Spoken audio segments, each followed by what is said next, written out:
The doctor comes in, checks both ladies. He comes to me, I'm like, I'm not in pain. Lies.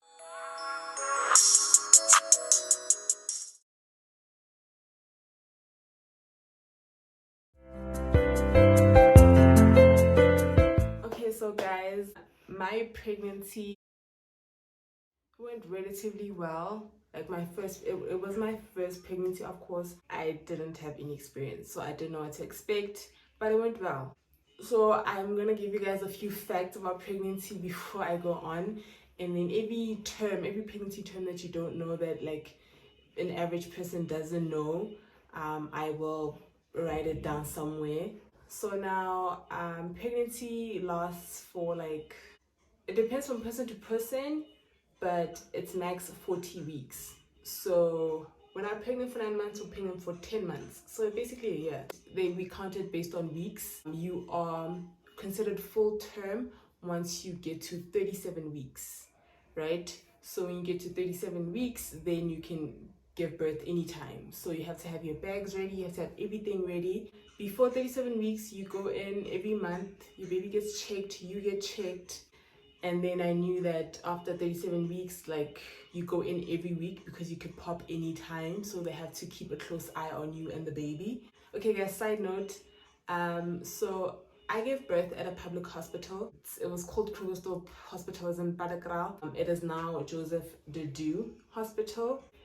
And I found out after having my baby that my grandmother was born there as well. So like, yeah, I'm not speaking on anyone else's experience. I am speaking on my own.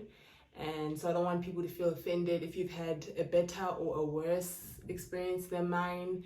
That's your story, this is mine. 37 weeks came and I went for my checkup. I was told that my baby was breached, and I had done my research. I was ready. And that's another thing I'm going to tell you, ladies, young moms, if you're having your first child, please do your research, because there will be terms that are going to come up. Some people are not polite enough to explain some things to you. You're pregnant, you go home with that baby and in your body, so you should be observant of your body. And literally from the moment you're pregnant, research every single thing about labor and delivery and about what's safe and what's not, so that like you just know what you're in. And I was not surprised. I knew that it's my body. Again, be observant. She was literally tap dancing on my bladder. Cool. And the nurse was like, okay, listen, if your baby doesn't turn, you might have to go into C-section. So she has to do this before labor. I will tell you right now, that was the one thing I did not want. Once you go in, like, that's it. All your babies are going to be C-section, unless you have that faithful doctor who's going to be like, okay, let's try natural. Obviously, the nurse and my family are like, okay, continue being active. Like, I was active, guys. Washing dishes, cooking, cleaning, laundry, ironing. Oh my gosh, I loved ironing. I would cook, and then at night I would take a walk. I do that for the whole week. I'm like moving, still doing everything. On my 38th week, they're like, okay, baby has turned. Well, I hadn't packed my bags that time. Okay, I knew that I wouldn't give birth before 37 weeks or at 37 weeks. This is new to my body, basically. When it's your first child, you're most likely gonna give birth like final weeks of pregnancy. Cool. 39th week comes, I go to the checkup. They telling me we had your weeks mixed up, like there's a bit of confusion, but it's fine. I had calculated, I knew when my baby was conceived, okay? So I go back home. 40th week, obviously I had packed everything. Obviously, later stage of pregnancy, you get a lot of false labor cramps. Oh, I'm in labor. No, you're not. Like, your boy's not gonna just dive into labor. No. So 40th week, I go in, they tell me, yo, if you don't have this baby in the coming week, we are going to book you for an induction. And I'm like, I'm scared, because induction means possible C-section. So I'm like, I go home, I'm like praying on it. I'm like, cool, it's fine. If it doesn't happen, it doesn't happen.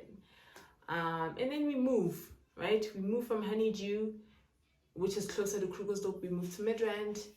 Now I'm just like, okay, I hope this baby doesn't come, because now I'm further from Krugersdorp. I don't want to go to any of these public hospitals here. I want to go there. I was comfortable there because I had a family member there. it was a good public hospital. Like, it was a good one. Like, I hate hospitals. That one, the baby doesn't come. Fine, my 41st week, they told me to come back on the 6th of May in the morning, and it is packed. I feel like everyone who was due that month was just overdue, guys, because everyone was just getting booked. Like, everyone who was going in was getting booked. So obviously the ward gets packed. Fine, I get there, the doctor's like, we are booking you because if anything happens to you, I'm at fault for sending you away. So you're overdue, you're not supposed to go over 40 weeks, but we're allowed to go over is 42 weeks. And he was like, nah, 41 weeks is enough, I'm booking you. Fine, he books me, and I do everything, they take my blood, blah, blah, blah. And then I go into the ward, the labor ward. The labor ward there's a queue for beds. It's a public hospital, guys. And we're sitting on wooden chairs. It's on wood, waiting for a bed. We were queued. Obviously, you don't feel it because you're sitting with other women. And guys, the sisterhood I felt in that room, we were waiting there. It was a mix. It was people who had had babies before and people who hadn't. And all of them who hadn't had babies before were younger than me. And I was 22. So we had a 14-year-old, a 17-year-old, a 19-year-old, and we had women who had babies before. So now the women are just like, yo, when the labor pains really start, you're gonna feel it and blah, blah, blah. My thing is, guys, if you don't know what you're going into, you are going to be scared. Ignorance is not bliss, guys, not when it comes to this. You need to know. Like, I knew that, okay, I'm gonna be chilling, then I'm gonna go into early labor. Early labor is pain that is, it's not intense. It's like period pains. It's like period pains. I don't get period pains that are that harsh, but I knew it's going to be similar to that. So I knew what to expect from the stages, and I knew active labor then comes, then it's in, you know what I'm saying? So I knew that you don't go into hardcore labor and feel intense pain from the get-go. Baby! Knock, knock. Go to daddy. Right, it's Monday afternoon. It's like we're still chilling there. They book me. When they book you, they check your heart rate, your blood pressure, all that good stuff. They check the baby's heart rate on the heart monitor, and you're lying there. You have the strap around your belly. I don't know if you've seen it before, if you haven't been pregnant. Like, literally while we're sitting there, a lot of things happened. But I will explain those in a different video. Yeah, I think I should do a different video explaining what I saw and heard before I went into labor and after. Doctors push for C-section, guys. Doctors nowadays push for C-section because C-section means more guap for them. So you need to, like I said, educate yourself. If a doctor says we need to go into C-section, it's not a life and death situation, you need to ask questions. Unless you're unconscious and you can't. But if you can, and you're just like, but I'm fine, tell me why. Do your research so that whatever term he comes at you with, you're just like, okay, I know what that is.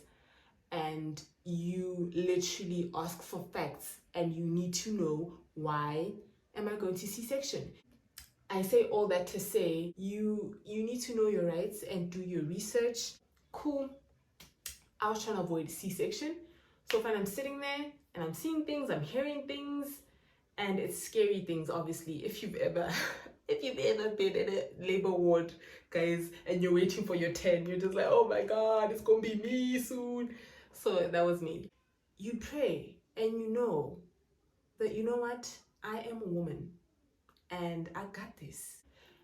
Monday night goes, Tuesday comes, it's the 7th of May, it's the AMs. Around 2 a.m. I'm sitting there, I'm starting to feel cramps, right? Like all around my waist, especially my back. And I'm just like, oh, I've been sitting here for so long. It's like hard wood, obviously. I get up and they're like, what's wrong? And I'm like, my back is sore. And one older lady, like, who's had babies before, is like, nah fam, you're in labor. And I'm like, no, I'm not. And they're like, how come we're not in pain? And I'm just like, I'm not in labor, guys. I just have cramps because I'm not used to sitting on this hard wood. Unsaying my hips, standing there trying to, relieve the pain. I sit back down. They keep coming back. Maybe they're like 15-20 minutes apart. I sit back down. It comes back again. I stand. The lady's like, what is wrong, sis? And I'm just like, this hardwood. This hardwood. I've been sitting for so long. And she's like, oh, again. I'm like, yeah, it's this wood. And she's like, okay. And I stand up there and I'm like, then I sit back down again. Then it happens again. I'm like, okay. All right. This cannot be cramps. So I'm just like, okay, cool. These are contractions and I'm officially in early labor. It's gonna take minimum 18 hours. So get ready. 6 a.m. on Tuesday, I get a bed. At that time, the pain is escalating a little bit. Like it's not period pains anymore. It's like pain, right? But it's bearable. Like I'm standing. I know what to do. Like I'm there. I'm that one in the ward walking around. And obviously when the food is about to come, they're like, okay, ladies, go back into your room, stop walking around. We stop. Obviously I go back into the bed, but I have my own food. And then I sit there on the bed. I'm like, nah, this is not working for me. I can't sit here. The longer I sit, the longer my labor is gonna be. So I stand, I'm walking around in our room because it's a ward with multiple rooms, and in those rooms, like we have 3 beds, so 3 people or women in each room. But when you go into labor or active labor, then you get taken into a delivery room, right? So cool. I'm in the room with the other ladies, and they're both younger than me. The other one is 19, the other one is 17. Chilling there, and I'm standing. They're both sitting on their beds. I'm like, guys, walk around. They're like, we're not in pain. I'm like, cool. I'm walking around. I'm feeling pain. And then the nurse comes in and is like, okay, cool, guys, this is what's gonna happen. Doctor's gonna come, do his rounds, check on you guys. If you're in pain, let him know. He's gonna check what's going on. The baby's head, your dilation, effacement, all of that. So I had decided that, okay, since they're going to book me for an induction, which is basically I'm waiting for them to give us the pill that you take and then it starts the labor. And it's apparently more painful because it just literally pushes you to the last stage of labor. Instead of when your body goes into labor naturally, it happens gradually. So now you just go from no pain to hardcore pain. Call my mom, I'm like, oh, I'm in pain, but I'm not going to tell anyone. My boyfriend comes. I don't know what time he came. I'm not keeping track of time, guys. All I know is that it's Tuesday. It's during the day. He comes. He brings food again. I'm like, cool. He goes back. And then obviously I update him. This is how I'm feeling. I'm in pain right now, but I can walk, obviously. I keep on walking around, guys. I'm walking around in the ward, in my room. Like, I'm just walking around. And I'm peeing a lot more. The doctor comes in, checks both ladies. He comes to me. I'm like, I'm not in pain. Lies. When you walk into the room, my bed was like the first bed. So I'm like, I'm cool. I'm not in pain. The doctor's like, okay. He leaves. The pain is strapping me. The pain is showing me flames. Ne? Right? But it's not real flames. It's just like, I'm in pain and I can't walk anymore. And it's Tuesday night. It's bearable, but I have to breathe. Like during a contraction, I have to literally breathe. And they're like less than 10 minutes apart now. I'm literally on my knees on the bed, holding onto the headboard, swaying left to right, and like breathing, and like doing this, my back, and I'm just doing everything so that this baby can go down, I'm doing it. And then when it stops, I lie down. And then I feel another one. I'm just like too lazy to get on my knees again. And I'm just like, okay, let's breathe. I breathe. Then I made a sound, guys. This nurse heard me. I made a sound. This nurse heard me because she was walking in and my bed is right there. And she's like, who made that sound? And I'm like, she's like, who made that sound? The chick next to me is sleeping. She's passed out. She's gone. This lady looks at me. She's like, you're the only one who hasn't been checked. Let me check you. I'm like, she checks me, this nurse. give me paid. Like a short, dark-skinned woman, I'm a baby, checks me there, and she's like, when? Okay, cool, your baby is here. Like, literally, your baby's head is right here. We're just like, your cervix is fully effaced. We just wait for dilation, and I'll come back. And I feel like she gave me a sweep, but she didn't tell me because she didn't think I knew. And she left. It was around 10 or 9. After she did that, guys, I was in pain. I feel like, obviously, a sweep is intended for exactly that, to get things going. I was in pain. I was not listening. She comes in, she straps me, monitors my baby's heart, and does everything real quick. And she's like, you know what, baby girl, you are having this child before 3 a.m. All right? So I will monitor you and I will deliver this child. All right? Cool. I'll be right back. I'm going to come back, check the heart monitor, come back, check you. She comes back in the AMs. Like, she's like, stop moving. I need to know what's going on with your baby's heart. She checks me and she's like, okay, cool, delivery room, let's go now. She helps me, we take my bags, we go. We get there, she's like, okay, let me check you to make sure. She checks me, I'm 9 centimeters dilated, right? You need 10 centimeters. You need maybe like 2-3 contractions and then you'll be ready. Just call me, I'll be right outside. Cool. I'm sitting there. These pains, guys, I felt like crying. No tears in sight, like literally no. Like I was just like, no tears. I was just like, the whole time I knew that, okay, when a contraction comes, breathe, relax, don't tense up. You need to help your body by relaxing and allowing it, because then speeds up the process. And let the uterus contract and squeeze and push the baby out. Guys, all of that flew out the window. I did not care. Like that 5 minutes, I don't like, it was 5 minutes because my contractions at that moment were like 2 minutes apart, a minute apart actually, because then I would count like, okay, it's coming, and it would come and it would literally start here and go around and come back here and go away. And I felt like, I don't know what I felt like.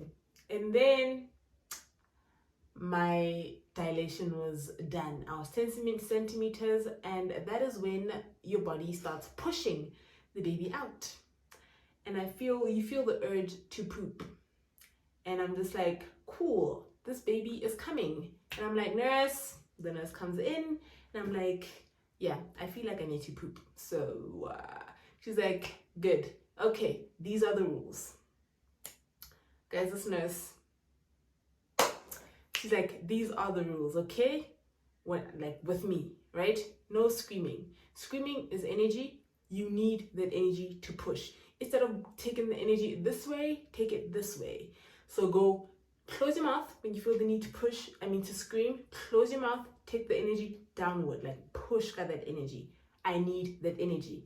I'm like, cool. Then she's like, you're gonna hold on to the back of your thighs, pull down and bear down. Push down, bear down.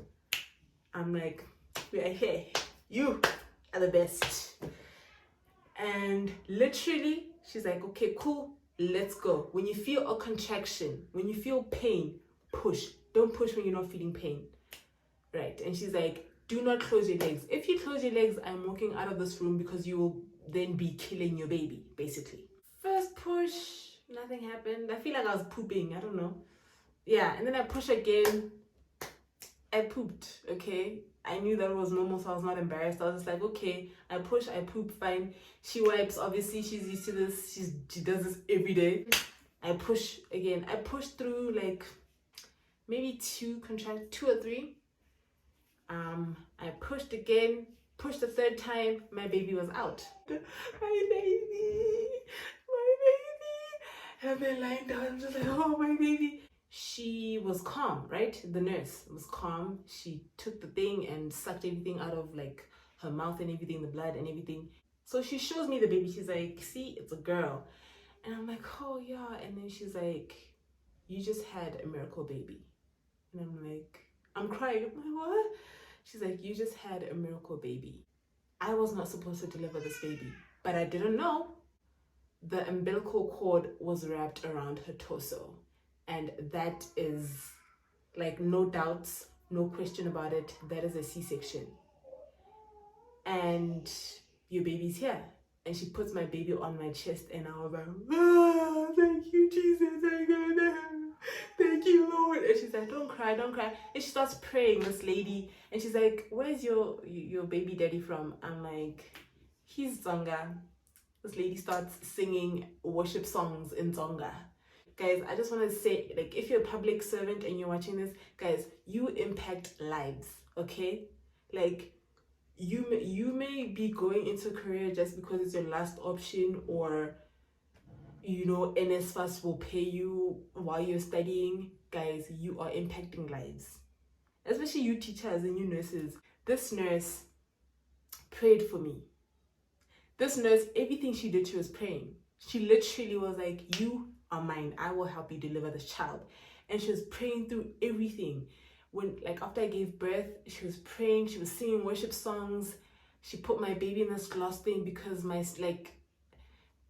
was 41 weeks, so this baby was big. She was like almost 4 kgs, so she was big, and I had to get a lot of stitching done. My stitching took 3 hours, okay? So she was praying through that. Like, she was like, I can't do the stitching, it's too much, it's too deep. And she was like, I need to go get a doctor. She went, obviously it was packed, the doctors were doing something. She comes back, she's like, I have to do this. I have to do this myself. She prays there. She's like, God, let's do this, basically. And she did it. She called another nurse. The nurse came in. She's like, oh, you did good. And she was literally like, what are you going to name this baby? I'm like, I don't know. Like, I couldn't think. I was like, I don't know. I was tired, blah, blah, blah. And she's like, you need to thank God with this baby, because, like I said, this baby is a miracle. And I may look calm to you, but I'm calm because if I'm scared, then you're going to be scared. I have to be calm so that you can be calm. But I'm shocked at what just happened, because this has never happened to me in all my years as a nurse, and you, my friend, are blessed. My baby's name is Azanya Ntlamulo, but I call her Una Loruna, because of that lady. Like, that lady literally was like, whatever you're gonna name this child, you should be thanking God in that name. And I know all of her names are thanking God anyway. Like, Azanya means God listens, Ntlamulo means answer, Onaloruna means Onaloruna, he is with us. And yeah, maybe some, like, people would think, oh, it means she is with us. No, it means he is with us, because, guys, he was there. God sent me that woman, this short, cute baby woman, to give birth to this miracle baby of mine. And she was right. Like, everything, she was right. I gave birth before 3 a.m. Like, she was right on the money. And she literally was my angel that night. And this is why I'm saying, if you are a public servant, bear in mind that you impact lives. You are a servant. I saw a few nurses who I'm just like, nah, you don't belong here. But I saw a lot of nurses who were passionate about what they were doing, and they came in, Boipelo, how are you, Boipelo, hey. Literally, after I gave birth, they were laughing because my baby is darker than I am. I feel like they saw this light-skinned chick and they expected a yellow-bone baby. I gave birth to this melanin chocolate muffin baby, and she comes out of me, and literally they're like, they come into the delivery room, they're like, Boipelo, why is your baby so dark? And I'm just like, they're like, why is it? And I'm just like, my baby daddy is dark. They're like, what are you doing with a dark skin? I was just like, it was a happy moment. It was a special moment. And it was just a good moment. But me, Boipelo, after I gave birth, I was like, I'm going home. I'm not staying here. Call my boyfriend 6 a.m. after I got stitched. Obviously, that's when I could get a hold of my phone. I got my phone. I was like, baby is here. Sent him a picture. And he came, he fetched me. Like, he came, and I had to go to the maternity ward, obviously get checked. My baby, I fed her immediately after I gave birth. She pooped right after I fed her, which is what she's supposed to do before we leave the hospital. I breastfed, she pooped, I changed her diaper, then got moved to the maternity ward, and then you know, I was there ready to leave. I'm like, my baby's pooped, so her blood pressure is, I am good. My nurse was, so I am out. So that was my labor and delivery story. Like I said, I feel like I should do a part 2 to explain everything else that happened around me, because obviously, like I said, it was packed and I was not the only person giving birth that day, or those 2-3 days. So I feel like I should do that, and if you want to see that, let me know in the comment section below and I will do that for you guys. But yeah, for the story, this is it. Thank you so much, guys, for watching. Please like, comment, subscribe for more content, and yeah, I love you guys so much.